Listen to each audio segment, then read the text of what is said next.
It starts with a racist cop pulling over a black woman for nothing more than a dusty plate.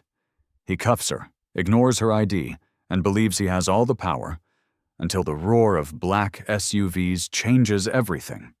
Federal agents step out, and suddenly the truth nobody expected is revealed in front of the entire crowd. How did a routine stop turn into a federal showdown? Before we explore the shocking twists, sit back, relax, like this video, and subscribe for more unbelievable stories like this. And so, the sky was turning that soft shade of gold that only shows up right before sunset when Officer Brian Keller spotted the black SUV turning onto Hollow Creek Road. He was about to end his shift, mentally checking out, already thinking about dinner. But then he noticed the rear license plate, barely visible under a layer of road dust. Nothing major, just enough to justify a traffic stop. He turned on his blinker, eased behind the vehicle, and flipped on his lights. The SUV pulled over smoothly, no hesitation. That struck him. Most people at least slow roll the stop, hoping the lights aren't meant for them. He parked, ran a quick plate check, nothing flagged, and got out. "Evening," he said, walking up to the driver's side window. The tinted glass rolled halfway down, revealing a black woman, mid-30s maybe. Calm, composed. Chin-length braids, dark blazer, hands resting visibly on the wheel. "License and registration, please," Keller asked. Without a word, she handed over a slim wallet. No fumbling, no attitude. That usually made his job easier. But tonight, it only made him more suspicious. "Your name, ma'am?" "Naomi Carter," she said, voice even. He flipped open the ID and paused. It looked official. Federal, even. But it wasn't a badge he recognized. DHS seal? Maybe. It had codes, numbers, a photo that matched, but the layout looked off. Not like FBI or ATF or even ICE. His eyes narrowed. "Where'd you get this ID?" "It's real," she replied. Calm, measured. "You sure about that? Because I've been on the force 10 years, and I've never seen one like it. You know it's a felony to present a fake ID to law enforcement. I'm aware. But it's not fake." He frowned, then stepped back and keyed his radio. "Dispatch, I've got a female driver, possibly federal ID, doesn't match standard templates. Need an additional unit for verification. Copy that," Dispatch replied. By the time he returned to her window, backup had arrived. 2 younger officers stepped out of the second cruiser and stood near the rear of the SUV, watching. "Ma'am, I need you to step out of the vehicle." Naomi didn't argue. She simply unbuckled her seatbelt, opened the door, and stepped onto the shoulder. "I'm going to need to place you in cuffs until we verify your identity," one of the younger officers said, clearly nervous. "You're making a mistake," she replied. "You can explain it at the station," Keller said. A few passers-by slowed down. One woman stopped her dog walk, pulling out a phone. Another man jogged to a halt across the street, recording. Naomi turned around, let the cuffs snap into place without resistance. As they tightened around her wrists, her blazer shifted slightly, revealing a discreet earpiece behind her right ear. Keller saw it, said nothing. The calmness in her face was unnerving. She didn't look panicked. Didn't protest. No yelling. No begging. Just silent acceptance. Like this wasn't her first time. "You live around here? Just passing through. Where were you headed?" "Home? Where's home?" She looked directly at him. "I think you already know I can't answer that." Keller stepped closer. "Listen, acting mysterious won't help you. Right now all I see is a woman with a suspicious ID who won't answer basic questions. You already have what you need, you just don't recognize it." That irritated him. Not just the words, but how she said them. Not scared, not smug, just sure, like she knew the end of the story before he even started it. Behind them, a teenager in a hoodie shouted, "Y'all cuffing her for what? Dirty plate? Step back," one of the rookies called out, but the crowd was forming. 4, then 6. Phones out, cameras pointed. Naomi didn't flinch. And still, Keller had no idea just how wrong his instincts were about to be. The silence was tense, the kind that hangs heavy before something big happens. Keller stood just a few feet from Naomi, arms crossed, trying to look in control, but he could feel the shift in energy around them. Something wasn't right, and deep down he knew it. Then, the sound of tires screeching against pavement cut through the air. Two large black SUVs turned the corner at high speed. No lights, no sirens. They came to a stop just behind the patrol cars. Doors flew open. 4 people stepped out. 3 men, 1 woman, all dressed in dark suits. No hesitation, no confusion. They moved like they'd done this exact thing 100 times. One of the men, tall and broad-shouldered, flashed a badge before Keller even got a word out. "Federal Protective Service," he said firmly. "That woman is in our custody. Release her, now!" Keller stepped forward, confused but holding his ground. "Look, I haven't confirmed her ID. Until I do, she's staying detained." The tall man took 1 step closer. "Officer Keller, you're moments away from turning a traffic stop into a federal disaster. Agent Carter is undercover. You need to uncuff her immediately." One of the rookie officers looked shaken. He glanced at Keller, but didn't say anything. The woman in the black suit moved toward Naomi and spoke in a low voice. "Are you okay, Agent Carter?" Naomi gave a single nod. The woman pulled a small device from her pocket and held it to Naomi's ID card. A sharp beep sounded. The screen turned green. "Confirmed." Keller blinked. He opened his mouth, but no words came out. "Who are you people with?" The tall agent turned to him. "We work with people who don't carry business cards." That's when it hit Keller. This wasn't a scam. This wasn't a test. He'd stepped into something way above his rank. Before he could speak, Naomi turned slightly, scanning the crowd that had now grown to nearly a dozen. Cameras were still rolling, phones pointed in every direction, but her eyes landed on someone at the edge of the group, a man with a gray hoodie, standing still, not filming, not speaking. "Target acquired," she whispered into the earpiece. One of the agents turned sharply, following her gaze. The man in the hoodie suddenly bolted, darting into an alley across the street. "Go," Naomi said. The agent sprinted after him, weaving between parked cars. A few moments later there was a soft pop, like a suppressed air blast, and the agent reappeared, gripping the man by the arm. The hoodie had slipped back slightly, revealing a thin wire taped under his shirt. "Tracker, not a mic," the agent confirmed. Naomi's eyes narrowed. They were watching me. This stop wasn't random. They baited me into this route. Keller looked at her, stunned. "Wait, you're saying someone inside leaked your location?" She didn't answer. Instead, she turned to one of the rookies who'd cuffed her and gave a subtle glance to his belt radio, just a second's pause. No words, but the rookie stiffened. Keller saw it too. Something wasn't adding up, and it wasn't just about a dusty license plate. Naomi looked him straight in the eye. "I need access to your precinct. Now." "Why?" "Because if they knew where I'd be, it didn't come from my end." "Then where?" She paused. "Yours." And with that, she turned and walked toward the SUVs, her wrists still red from the cuffs, but her steps steady like she'd just started the real mission. The police station on Elmwood Street was unusually quiet when Naomi walked through the front doors. The hum of old fluorescent lights echoed down the hall, mixing with the soft clatter of keyboards and the occasional murmur of radio traffic. No suits, no backup. Just her now.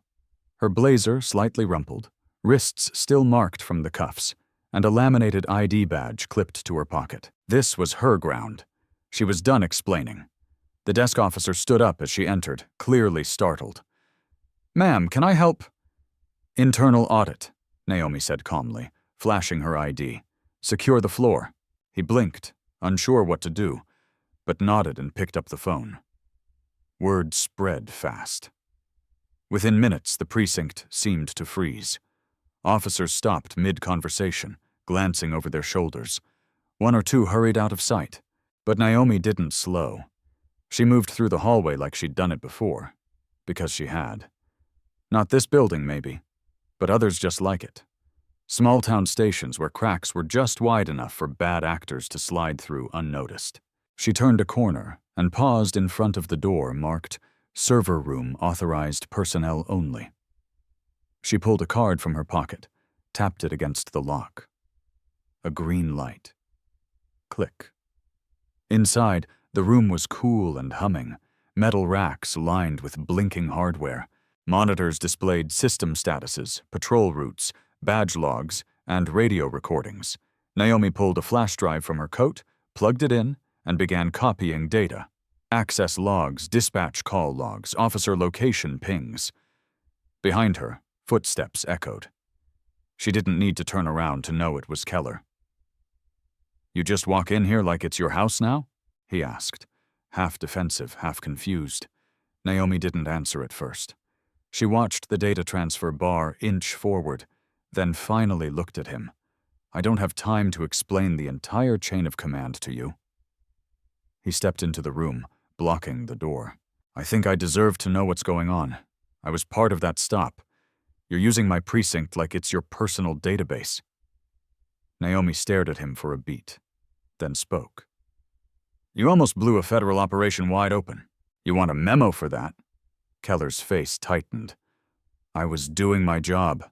"No," Naomi said quietly. "You were doing what you thought your job was. There's a difference." They stood in silence as the download finished. Naomi pulled the flash drive, slipped it into her coat. Then she stepped past him, back into the hallway. But before she could take more than 3 steps, a voice called from down the corridor. "Well, well, look who decided to rise from the dead." Naomi stopped cold. Deputy Thomas Raines stood at the end of the hallway. Stocky build, shaved head, too clean uniform for someone on the late shift. His hands rested casually on his hips, but his smile didn't reach his eyes. Keller looked between them. "You two know each other?" Naomi's voice didn't change. "He worked with me overseas, brief joint op. Then he vanished mid-mission." Raines gave a chuckle. "Disappeared? Is that your version? You walked away with half a contact list and left 3 bodies in a safe house. That's my version." "You were the only one unaccounted for," Naomi replied. "The rest of us filed reports. You just disappeared." Keller frowned. "Wait, he was CIA?" "Not anymore," Naomi said, eyes still on Raines. Raines smirked and stepped closer. "You still wear that watch? That old trick still work? You'd be surprised how much hasn't changed." He tilted his head. "So what's this, Naomi? You gonna play internal affairs now? Dig through old records?" "I'm here for one reason," she said, pulling a small recorder from her pocket. She pressed play. The voice that came through was clipped, slightly distorted. "She leaves the drop point by 7:10. Same route every time, I guarantee it." Raines's jaw tensed. "That's your voice," Naomi said. He took a step back, but Keller stepped in front of him. "You tapped my signal?" Raines asked, suddenly less cocky. Naomi's voice dropped cold. "You've been leaking information for months. Tonight you nearly got me killed." Raines lunged, more panic than precision, but Keller moved first. The 2 men slammed against the wall. Chairs toppled. A desk slid sideways. Naomi didn't flinch. She just stepped forward, badge raised. "Deputy Thomas Raines," she said clearly, "you're under arrest for treason, unauthorized foreign collaboration, and obstruction of a federal investigation." 2 officers rushed in, pulled Raines down, cuffed him. He screamed protests, called her a liar, said it was a setup, but Naomi didn't even blink. Because this wasn't about him anymore. This was about finding out just how far the rot had spread. The holding cell door slammed shut with a metallic clang that echoed down the hallway. Naomi stood on the other side of the bars, arms crossed, her expression calm but unreadable. Inside the cell, Thomas Raines paced back and forth, his footsteps sharp against the concrete floor. "You think this ends with me?" he said, voice loud and bitter. You think you've won something? Naomi didn't flinch. She didn't move. She just watched him with that same steady gaze, the kind that unnerved people more than yelling ever could. You're not the end, Thomas, she said quietly. You're just the thread that finally started to unravel. He stopped pacing and turned to face her. That right? You think you got it all figured out? I think you talk more when you feel cornered, Naomi replied. And right now, you're boxed in on every side. He laughed, but it didn't sound real. You don't even know who's pulling the strings. You never did. You walk around with your badge and your rules thinking you can clean up what was never clean to begin with. She took a step closer to the bars. You knew I was in town. You fed my route to someone. Someone who didn't even recognize me because you gave them an old photo. One with long hair. That means whoever you're working with is behind the curve. They're using outdated intel, and that tells me you're not the main player. You're just a tool. Thomas's eyes narrowed. Eyes. You're wasting time chasing ghosts. Maybe. But you slipped tonight. That man in the hoodie, he wasn't just watching, he was tracking me. And you didn't warn him who I really was. That mistake cost you. Rains leaned against the wall, arms folded. You're gonna need more than guesses to make this stick. I have more, Naomi said. She pulled a tablet from her bag and tapped the screen. A still frame popped up. It was a freeze frame from a traffic cam, showing Thomas standing beside a city utility box near Hollow Creek Road 2 nights earlier. He was holding a small device, attaching it to the access panel. That's you. And this panel controls the signal relays used by patrol cars in this area. That's how you knew where I'd be. Rains's mouth tightened. You had to dig deep to find that. I didn't have to dig. I just had to stop trusting the wrong people. Keller stepped into the room quietly, holding a slim evidence bag. Inside was a burner phone pulled from Rains's locker. Calls to 3 foreign registered numbers, Keller said. All made in the last 6 weeks, encrypted, but the patterns are consistent with past leaks. Naomi took the bag, her voice steady. It's enough to move this up the chain. Rains shifted again, less cocky now, more calculating. You don't get it, do you? Even if you lock me away, there are others. This isn't about me. I know, Naomi said. That's why I'm not stopping with you. She turned to leave, but paused at the doorway. You tried to bury me tonight, tried to make it look routine, but you forgot one thing. What's that? Rains asked. She looked over her shoulder. I don't break easy. With that, she walked out, her steps calm, her focus sharper than ever. Because Thomas Rains was just one piece, and the game they were playing was far from over. Naomi stood in the precinct's evidence room with the door closed behind her. The overhead light buzzed faintly as she set a black case onto the table and clicked it open. Inside were photographs, maps, notes, and a few marked coordinates. It looked like any typical federal surveillance kit. Except nothing about this was typical anymore. Keller entered quietly, eyes scanning the contents of the case. This what you were transporting? He asked. Naomi nodded. I wasn't just passing through, I was tracking someone. She pulled out one of the photos. Blurry, but clear enough to make out the shape of a man's face. Mid-40s, olive skin, light stubble, always in a different jacket. In every image he carried the same slim silver case. His name? Keller asked. We don't have one. He goes by a dozen aliases. We call him Asher. Works as a courier for hire, data, weapons, personnel. No politics, just contracts. Whoever pays, he works for. Keller frowned. So what's he doing here? That's the question. He doesn't show up in towns like this unless someone brings him in. Naomi clicked on her tablet and opened a file. 3 locations appeared on a map. A federal data center, a courthouse, and a city infrastructure hub. All of them had experienced power and network disruptions in the last week. All of these are connected through one thing: Thermax Solutions. It's a private contractor that supplies digital infrastructure for public buildings. Keller nodded slowly. We use them too, for our patrol cameras and traffic sensors.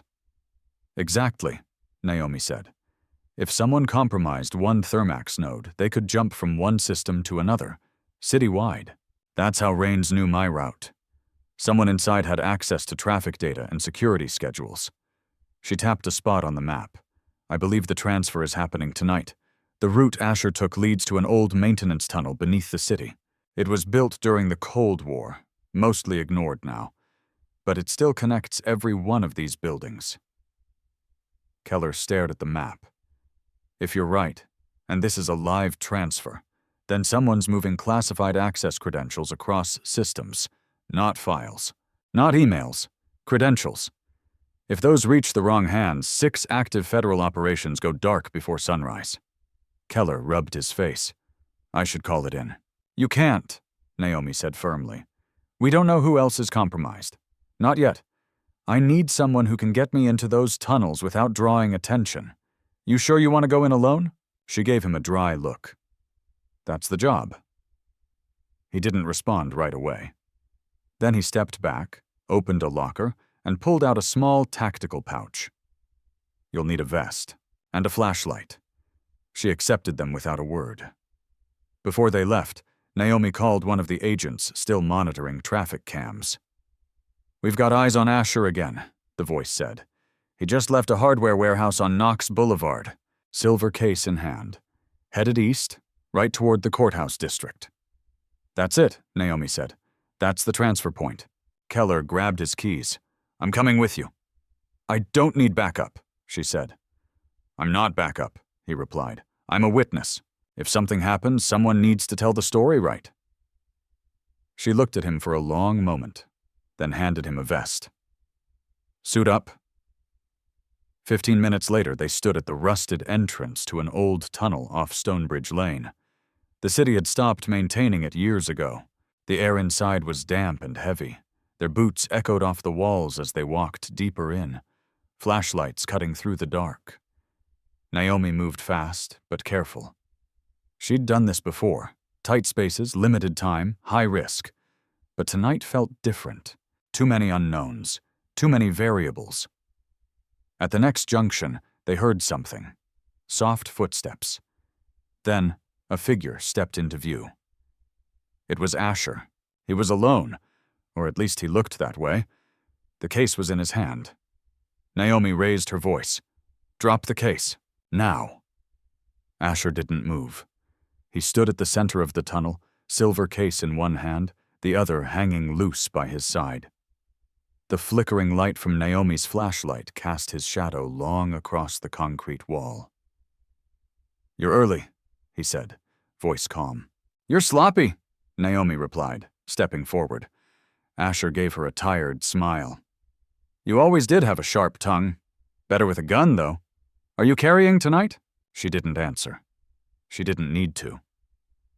Keller shifted beside her, eyes locked on the case. What's inside? Naomi didn't take her eyes off Asher. That case holds federal access credentials. If it gets into the wrong hands, lives go dark. Asher's brow lifted. That's not what I was told. You were lied to. Before he could respond, the metal grate above them creaked. Footsteps.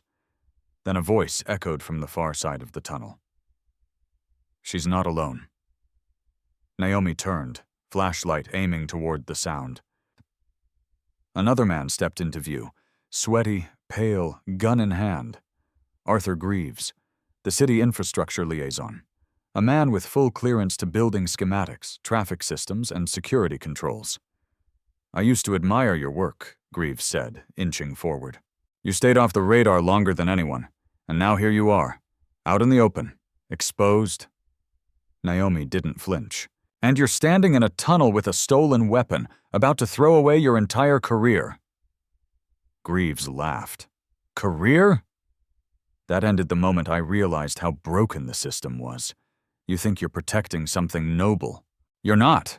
You're just a gear in a machine that eats people alive. He raised the gun slightly, unsteady but serious. The weight of desperation clear in his grip. Asher shifted, his eyes flicking between Naomi and Greaves. Then he looked down at the case and seemed to process something for the first time. They told me it was just paper, he said. It's not, Naomi said. It's clearance, names, access to people who are still working undercover. Greaves stepped closer. She's bluffing. No, Asher said, his voice flat.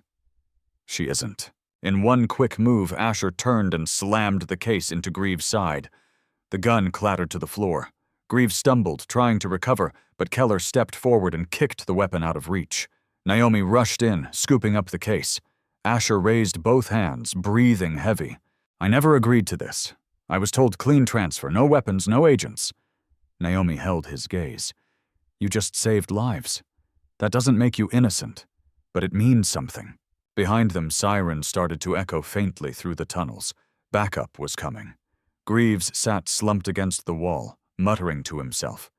He knew it was over. Keller grabbed his radio. This is Officer Brian Keller. We need containment at Tunnel 3 near Stonebridge Lane. 2 suspects in custody. 1 federal agent on scene. Situation under control. Naomi exhaled, her grip on the case still tight. She didn't smile, but the silence around her finally felt like progress. The next morning, the courthouse district was quiet, but the silence felt thin, like something had passed through that couldn't be undone. Yellow tape marked off the tunnel entrance. News vans hadn't arrived yet, but it was only a matter of time. Inside a secure federal building just outside the city, Naomi sat in a windowless room across from 2 officials. One wore a Department of Justice pin. The other was from counterintelligence. Neither smiled. Both had folders with her name on the cover. You broke protocol, one of them said, flipping pages. You moved without backup, initiated an arrest off book, and coordinated with a local officer outside the chain of command. Naomi leaned forward. I also stopped a classified data leak, secured federal credentials, and took down 2 embedded threats working against the United States. The second official cleared his throat. We've reviewed the body cam footage, the station logs, the watch recording. He looked up. You were right. Naomi didn't nod. She didn't need to. When the briefing ended, she stepped out into the hallway. Keller was there, sipping stale coffee from a paper cup. He looked like he hadn't slept, and probably hadn't. They read you the riot act? He asked. They tried. He gave a half smile, then looked down. So, what now? Naomi glanced at the wall clock. By noon they'll call it a local misunderstanding. They'll reassign Greaves's files, classify Asher's involvement, and bury Raines under sealed charges. The public will get a summary, nothing more. And you? She looked at him. My face is burned here. I'll be reassigned. Keller shifted awkwardly. I know I'm not supposed to say this, but I'm sorry. For the stop. For how I handled it. For not seeing you for who you were. Naomi's voice was even. You made a mistake, but you didn't double down on it. That's what counts. They walked outside together.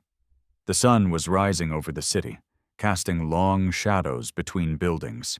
Across town, a bystander's video of Naomi being cuffed had gone viral overnight. Hundreds of thousands of views, heated comments, questions flying. Why didn't her ID scan? Why wasn't there a better system to verify undercover agents? Why did it take federal backup to stop a simple mistake from becoming something worse? Naomi didn't read the comments, but she saw the headline in a shop window. Reston officer cuffs federal agent. Was it racial profiling or system failure? She didn't flinch, because she knew the real question, the one people weren't ready to ask, was this. How many more stories like hers never get recorded at all? Naomi's SUV moved quietly along the back roads outside the city. No GPS, no chatter. Just the sound of tires on pavement and the steady rhythm of her breath. She checked the rearview mirror out of habit. No one was following. Still, she took the long way out, just in case. Her next assignment waited 2 states away, but her thoughts were still in Reston. She thought about Keller, about the look on his face when he realized what his badge didn't prepare him to see. He'd changed. Not because someone lectured him, but because he saw the cost of assuming wrong. That mattered. Not every agent gets to walk away with the mission intact. Not every mistake gets corrected before it's too late. But this time, someone paused. Someone asked a second question, And sometimes that's all it takes. If this story made you think, if it made you feel something real, don't forget to subscribe. These aren't just headlines. These are lives, real people, real consequences. Stay with us for more stories that reveal what often goes unseen. One voice, one truth, one moment at a time.